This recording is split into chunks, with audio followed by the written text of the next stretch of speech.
What's up, guys, and welcome to the weekly Q&A. Our first question comes from Buck Earl, who asks what we think of the theory that Snoke is a failed clone of Palpatine.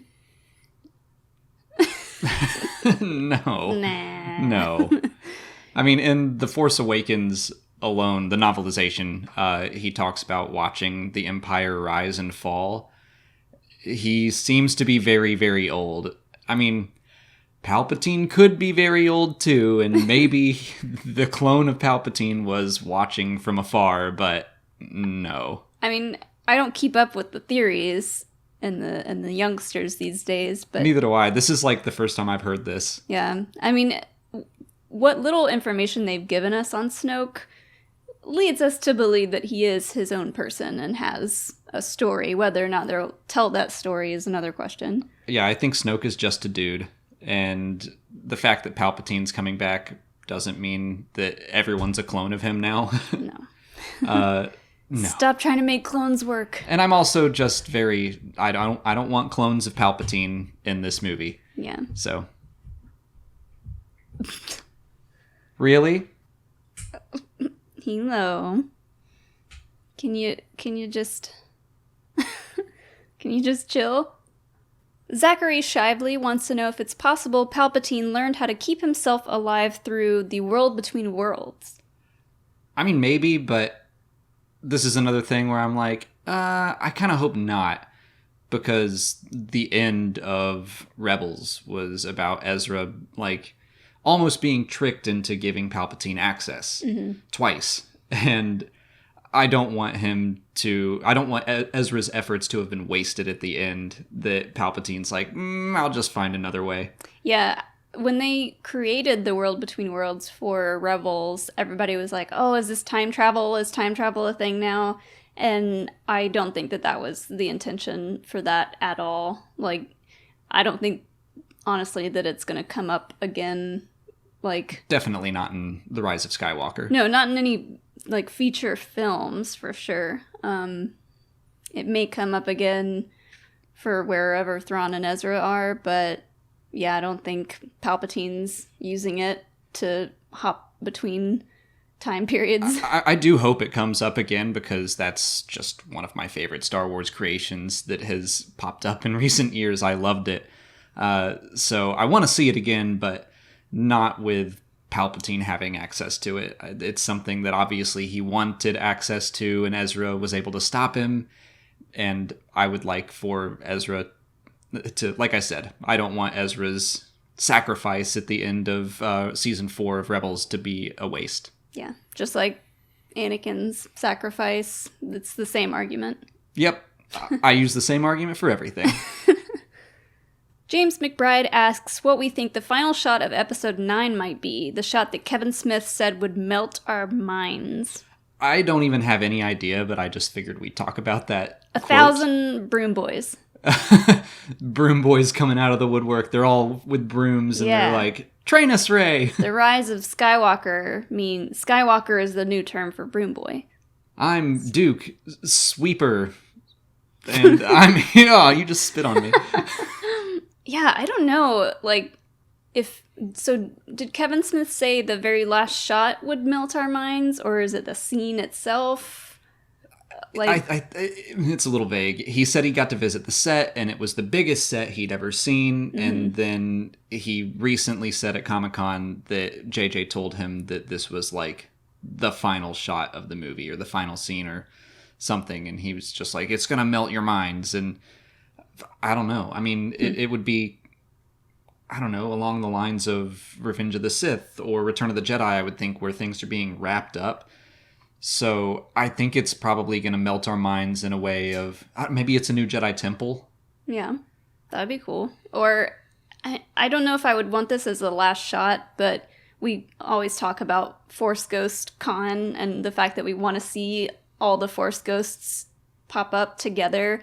That could be a last shot, although that would be a little open-ended. I don't know. It's tough to say. Like, I'm trying to think of what the biggest set he's ever seen could be. Maybe they built, like, the Jedi Temple, like the one on Coruscant, or maybe it's part of the Death Star, or... I don't know. I don't really have any good theories or thoughts to go off of. I just imagine it's going to be as the action is ending. So I don't think it's going to be some huge fight. Mm-hmm. I think it's going to be something more momentous of like, wow, the implications of this are crazy. Like, where are they going to go if they were to do episode 10 or jump into the future for a different trilogy? Like, I don't know. That would be cool if it were like a future shot, like 5-10 years later, and whatever it is blows our mind. Sure. Like you said, a new Jedi temple, new Padawans training. Yeah. With Rey. I think that would be cool. I don't know. I'm ready for my mind to be melted. Yeah, bring it on. Alexis Luna and Jamie Dorr want to know if the Rise of Skywalker could have a 3-hour runtime. Ooh, this is a touchy one for me, because it could, but I don't want it to. Molly doesn't like long movies. I'm a stickler for, like, 2.5 hours. That's already max. pushing it for you. Yeah. You don't like movies that are all over 90 minutes. Right. I mean, you do, but it's more like I have to drag you to the theater. Yeah, I'm basically a child. You're just antsy. I don't Can't like sit still. Sitting for that long. You know, I did Lord of the Rings, fine. Endgame was kind of like a chore for me, but I understand there's a lot to wrap up in this movie, and if they need 3 hours to do it, then they'll use 3 hours. That's like, if they announce it's a 3-hour runtime, I will be thrilled. I was like, when they told me Lord of the Rings is over 3 hours long, I was like, great, make it 5. I don't care. I mean, a lot of people have asked me when I complain about long movies if I would care if a Star Wars movie were long, and it's kind of the same for me. It's just, I don't think movies should be that long. You just don't like theaters. That's really your thing. You like to be able to just chill on the couch and watch a movie. Yeah. I love going to the theater and like that feeling of sitting into the seat and being like, I'm about to see something brand new on this huge screen. I have no idea what's going to happen. And that's thrilling to me. So, well, I mean, we're getting a bigger TV. We have a big couch. It's going to feel like the theater. No, it doesn't count. So, yeah, I don't know that it needs a 3-hour runtime. Like, I'm not expecting it to be 3 hours long. I think probably in between 2 and 2.5 hours is a more realistic guess. But, you know, if they use it, I'll watch all of it. Oh, yeah. I mean, it's kind of becoming the normal at this point for, like, big action movies, like sci-fi. I'd much prefer they do just a long movie instead of like break it into 2 parts like Harry Potter started that trend. Yeah, or like now Twilight's going to do it and the Hunger Games, and yeah, The Hobbit. Did that need to be 3 movies? No. 2 I could see. 2 I was like, yeah, put in some appendices stuff and I'm on board. And then they were like, it's 3 movies. No. Yeah. The Hobbit's not that epic. Anyway. Andres Jimenez and Purple Symphony ask if Asajj Ventress's death will be addressed in Season 7 of The Clone Wars. I kind of doubt it.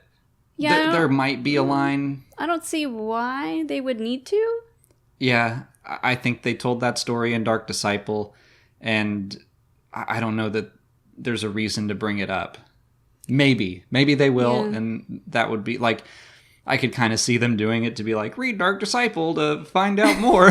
But no, I think that they're probably going to stick to wrapping up Ahsoka's story, and they're really going to focus on that. Yeah, I don't... Do we know how many episodes it'll be yet? I think they said 12. 12 episodes? 3 4-episode arcs. Okay. Yeah, I just don't see how it would be relevant to the arcs that we know that are coming. Right. We know it's not in the Bad Batch. It looks like that's exactly what they released as a story reel. They've changed Ahsoka's walkabout from what we originally thought, and we don't know much about Siege of Mandalore at all, but I can't see Asajj coming up. So read Dark Disciple, it's great.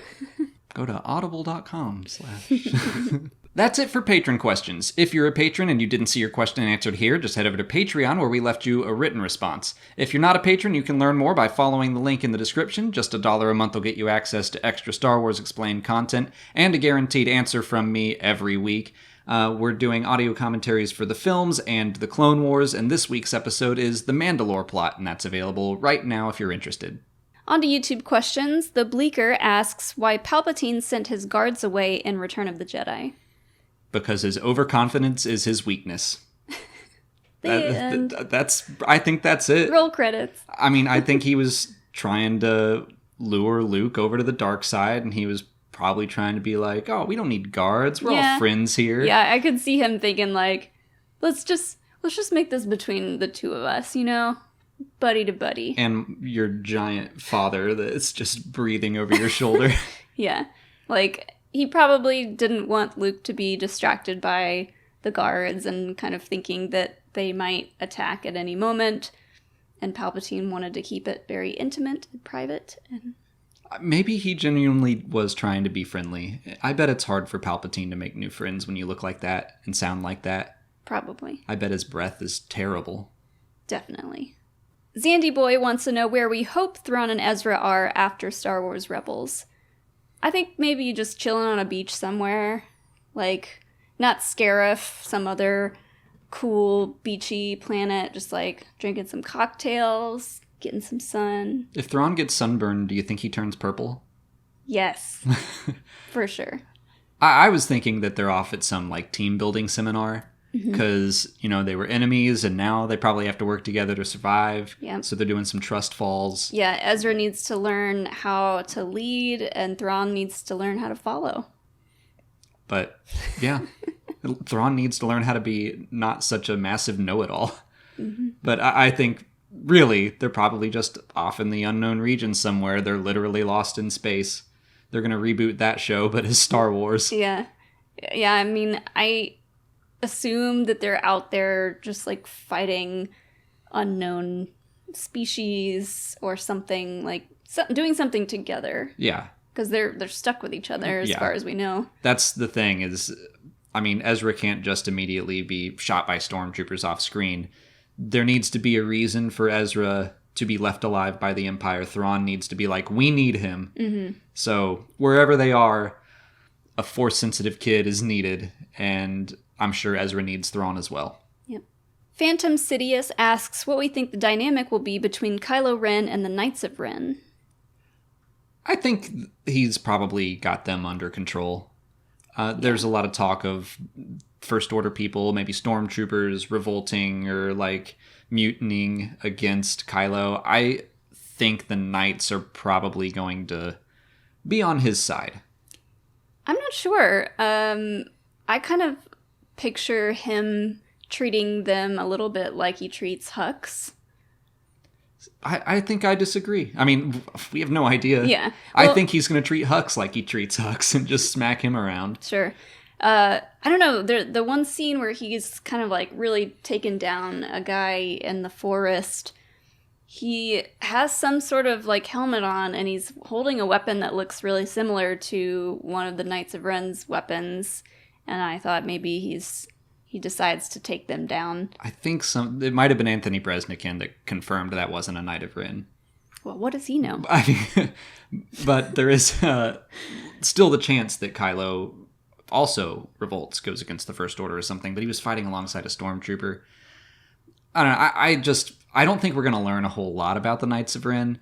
I think that's going to be saved for Charles Soule's comic. The Knights are probably just going to be thugs that Rey or Poe, or honestly that would be kind of cool if like Poe and Finn and Rose and like the non-Force sensitive people, just the Resistance, had to fight them while Rey fought Kylo. I think that would be interesting. But yeah, as leader of the Knights of Ren, I think he probably commands their respect, and I think they're going to be like his Praetorian Guard. Yeah, it'll be interesting to figure out where they've been this whole time, and I think that will play into their dynamic. Yeah. I mean, maybe they're all going to take off their helmets and be like, "Hi, I'm Hank," and they're all like, "We'll get to know a lot about them." But they have like a special handshake. And they like fist bump, fist bump and chest bump. And yeah. But more likely, I think they're just going to be helmeted dudes with cool weapons, and sure, that's probably it. Yeah, like the Praetorian Guard, but different.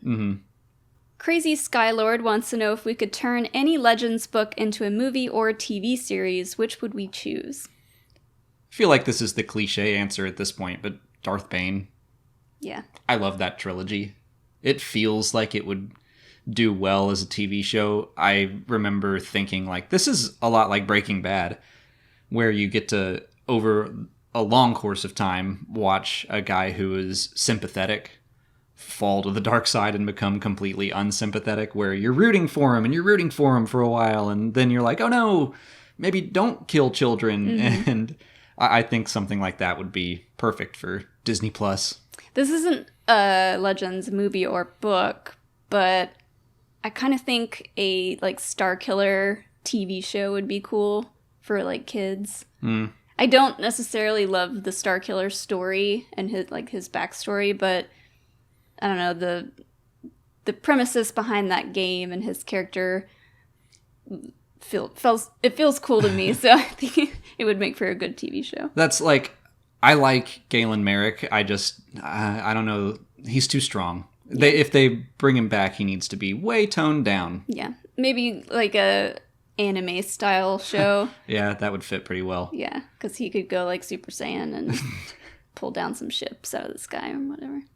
Matthew Rutland asks if we could see an ongoing comic of Luke's Jedi Order. I like that idea. You do? I do. I mean, I think we're going to get that story sooner or later. I think an ongoing comic would be really good for that. Either that or, I guess, an animated series. But, I don't know. Something about a comic that feels right to me. I don't necessarily see it becoming a comic series just because all those characters are dead now. Or we assume they are. If they're not, then I'd say that gives it more of a chance, but... Well, we thought all the Jedi were dead at one point, and now there's dozens of them that survived Order 66. That's true. But yeah, I mean, I would like to see, like you said, I would like to see that story told. I just don't necessarily see it being an ongoing series that they would keep up with just because we don't... I mean, unless those characters are relevant now. I don't know. I think that it could work. And either a comic series or a book series. Maybe book series would be even better for me, just because then it's like, that it's more spread out. Comics are like once a month.